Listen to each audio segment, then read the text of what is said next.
little more sure on what I want to bet in their future, and that's the San Francisco 49ers. They're said that Brock Purdy is healthy, ready to go.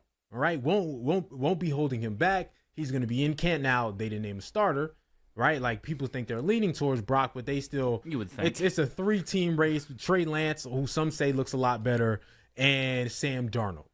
But that made me comfortable enough to make a future bet on total wins with them because I said to myself, all right, if all three are healthy, because the worry was like, hey, Trey may not even be healthy. We know what Sam Darnold is. Yeah. You don't want to do that. Brock Purdy ain't going to be healthy. But if you're telling me you're healthy and Brock just gives you what he did last year, which is, again, I know some people aren't believers, but with that 49er offense, at least in the regular season, you ain't got to do too much. Now I feel comfortable just be that point within that within that battle to say, again, I don't care who wins that thing. Like, now that y'all are healthy, the 49ers should get over 11.5 wins, in my opinion. I know they're going to have a tough schedule, but you had quarterback issues last year, injured people jumping in, getting Christian McCaffrey halfway through the season, bunch of injured people. The NFC West ain't that tough, especially when you have the Arizona Cardinals. Yeah, there's 2 wins. Yeah, so I'm like, start at 2. Yeah. I love it to be like, okay, they're going to win over 11.5. I'm going to take that bet because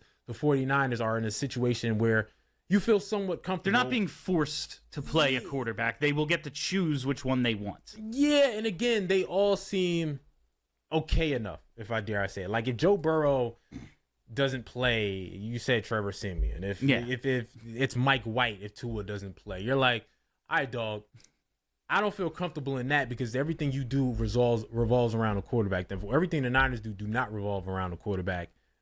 I feel confident in that battle. What do you think about that battle and what that battle may mean? Like, are you picking the 49ers to win more wins if it's one particular quarterback, or does it change for you?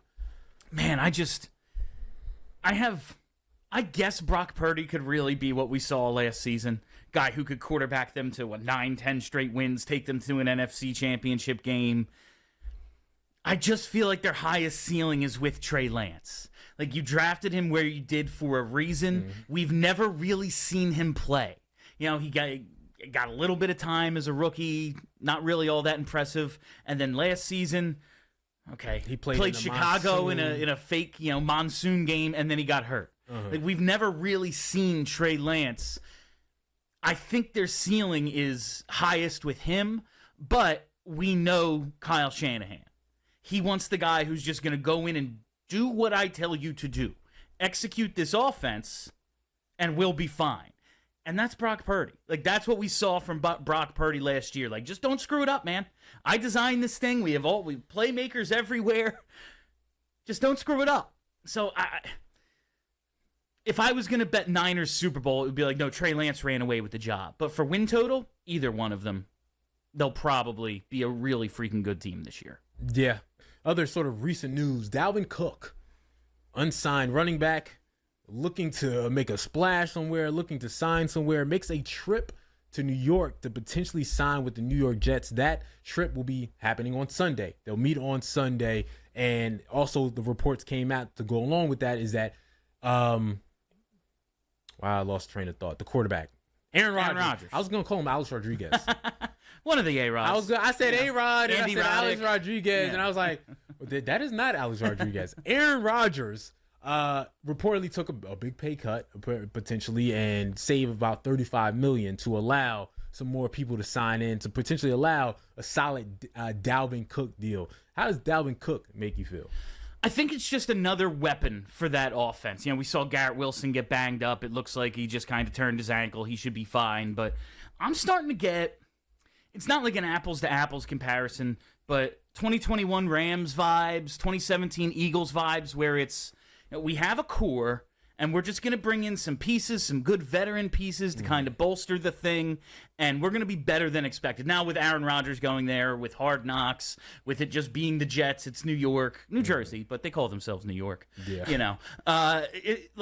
There's going to be that hype, but I'm starting to get a little bit of a vibe from the Jets. Like, I wasn't taking them that seriously. It was, okay, you got Aaron Rodgers, and you have a nice defense, but I tell you, it's not just Dalvin Cook. Dalvin Cook's, he's very good, but we know running backs rarely make a difference. You just see that running back room now.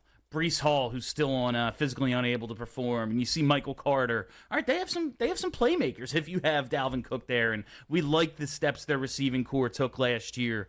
The defense, obviously, and this is where I got the Rams comparison, Quinnen Williams, Sauce Gardner, Aaron Donald, Jalen Ramsey. Like, you just kind of see this possibility to have that one flash year. I'm sick of the running backs don't make a difference. I think they can make a difference game to game, but like I'm not gonna pick a team to win the Super Bowl because they have the best running back, because that never happens. No, but you want to do that for any position except the quarterback. Sure. But the frustrating thing I say is everybody acts like they have Patrick Mahomes. Yes. If you ain't got the 6 or 5, 6 elite quarterbacks, you need a strong running game. If it makes sense to throw on every play, you should throw on every play. But if you're only completing 60% of your passes, right? Then it doesn't mean. Or if you have a Jalen Hurts where, hey, he can have 800 yards rushing, Yeah. or Lamar Jackson you can have. But you need a strong running game, whether it's by committee or you have a main 1-2 punch. So I just feel like if you're not those 6 blessed teams that have Burrow, Mahomes, Allen, even Hurts. Yeah, even those guys, right? So if you're the rest of those guys, like a Minnesota who maybe, hey, I got a standstill quarterback, and yes, I can sling it. I mean, Aaron Rodgers' entire career, he was pissed off because he didn't have a good running back to support him, and he finally got Aaron Jones. So I do think that, like, here we're in Philadelphia. We don't need no top-tier quarterback over here, right? Because we have a quarterback who can get 800 yards and 10 touchdowns on his legs. You just wait till week 1 when they only rush 12 times. I know. And then people will be freaking out that Dalvin Cook went to the Jets. Right? So running backs. Absolutely furious. Running backs are more important. Again, we set the example of Pat Mahomes didn't need it, and Tom Brady, like, all right.